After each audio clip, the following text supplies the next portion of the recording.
Assalamualaikum sahabat tani semuanya. Hari ini barusan saya selesai melakukan penyepraian untuk pengisian bulir pada padi saya, yaitu padi CL284. Jadi ini seperti nampak di video, ini padi CL284 sudah mulai merunduk, artinya sudah saatnya kita melakukan penyepraian tahap pertama untuk pengisian bulir. Nah, jadi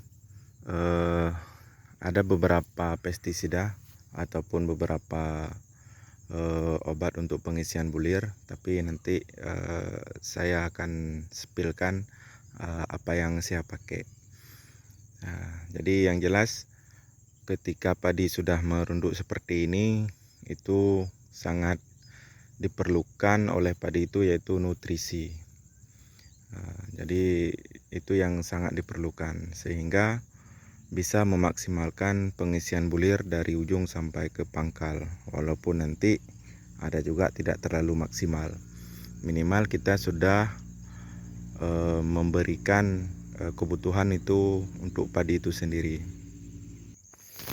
Nah, untuk padi CL284 ini merupakan salah satu generasi baru daripada CL220. Selain berasnya yang pulen, kemudian anakannya juga banyak, juga bisa menghasilkan per ton itu lebih kurang 9 sampai dengan 11 ton. Dan biasanya real itu di tempat kami sekitar 9 ton lebih. Makanya untuk saat ini di tempat kami di sini di Kabupaten Aceh Utara, di Kampung Buluh Blangara ini padi CL284 masih menjadi pilihan utama selain jenis padi MR. Nah, untuk padi MR mungkin kebanyakan daripada kami itu akan menanamnya itu pasca panen padi CL ini.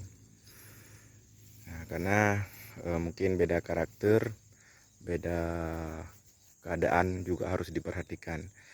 Kalau misalnya CL itu agak tahan kering, tapi tidak sebandel daripada MR.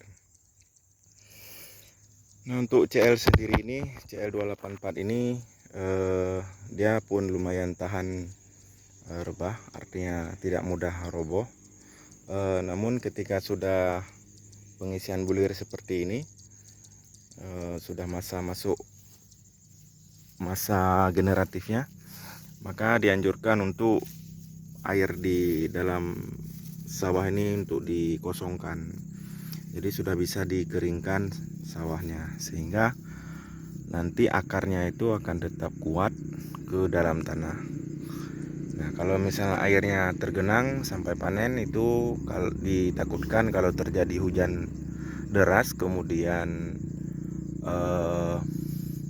angin, maka itu bisa menyebabkan roboh padi sendiri.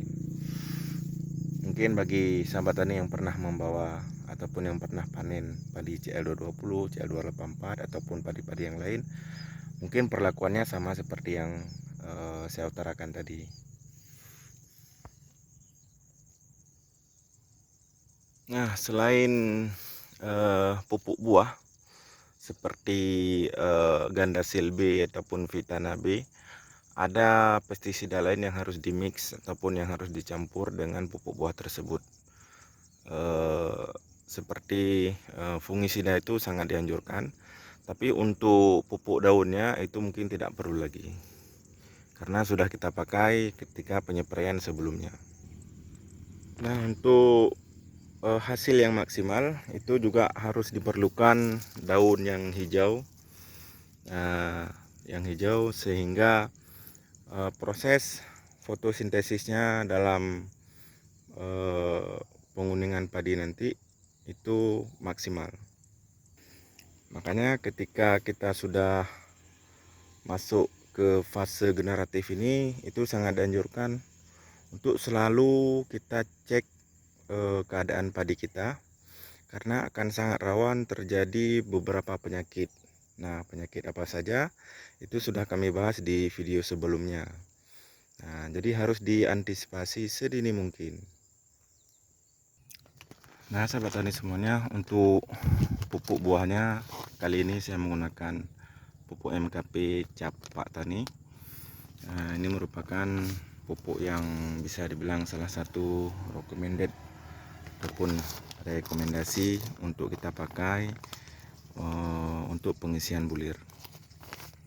Jadi bulir padi itu membutuhkan ketika pengisian bulir itu unsur hara fosfat, nah, P2O5, yaitu ini 52%. Kemudian kaliumnya ataupun K2O itu 34%. Jadi ini jika dimix dengan fungisida itu sangat bagus. Nah, untuk takarannya MKP Pak Tani ini dianjurkan itu 3 sendok makan. Tapi kalaupun misalnya dibuat lebih itu tidak masalah. Namun ada yang harus diperhatikan untuk penyemprotan MKP ini, jangan ketika musim kemarau kita spray itu di waktu pagi, karena ada yang mengatakan akan terjadi sedikit ketidakmaksimalan di daunnya, artinya kan daunnya itu akan nampak bercak. Nah, seperti itu. Tapi kalau misalnya di musim hujan mungkin tidak terlalu berpengaruh, artinya cuacanya itu agak sedikit mendung. Nah, ini saya spray ya di waktu pagi, akan tetapi ini tidak terlalu terik mataharinya. Kebetulan di Aceh kami alhamdulillah itu masih normal cuacanya. Kadang-kadang hujan 2 hari 3 hari sekali, dan terik matahari mungkin jam-jam 11, jam-jam 12, mungkin jam-jam 4 nanti sudah agak mendung lagi. Sedangkan pestisidanya saya menggunakan Quil 200 SE. Ini fungisida dengan berat 250 mili. Jadi anjuran takaran pemakaiannya ini 10-50 lah kalau nggak salah, 50 mili. Jadi kalau kita rata-ratakan, kalau misalnya kita hitung rata-ratanya, satu botol ini bisa digunakan untuk 10 tangki. Nah, ataupun ya kita genapkan, bukan kita genapkan, kita kurangi sedikit jadi 8 tangki lah. Nah, kemudian ada satu lagi yang saya mix, yaitu Gip Grow Panen 20 SP. Nah, jadi untuk pengisian bulir ini Gip Grow ini memang harus dipakai. Tapi tidak semua petani di sini memakai Gip Grow ini sebagai bahan ataupun sebagai obat untuk penunjang pengisian bulir itu sendiri. Mungkin dari teman-teman sahabat tani ada yang sudah memakai Gip Grow ini, ya boleh komen bagaimana hasilnya. Jadi Gip Grow ini 20 SP ya, bukan 10. Yang 10 SP itu untuk daun, sedangkan 20 SP ini untuk pengisian bulir. Jadi satu saset ini bisa dipakai untuk satu tangki, tapi saya lebihkan sedikit, jadi lebih kurang satu saset lebih sedikit lah. Nah, mungkin cukup sekian saja dulu video kali ini, video tentang penyepraian bulir padi tahap pertama ketika usia padi sudah merunduk ataupun mulai padi sudah merunduk, kira-kira sekitar 75 HSD lah lebih kurang.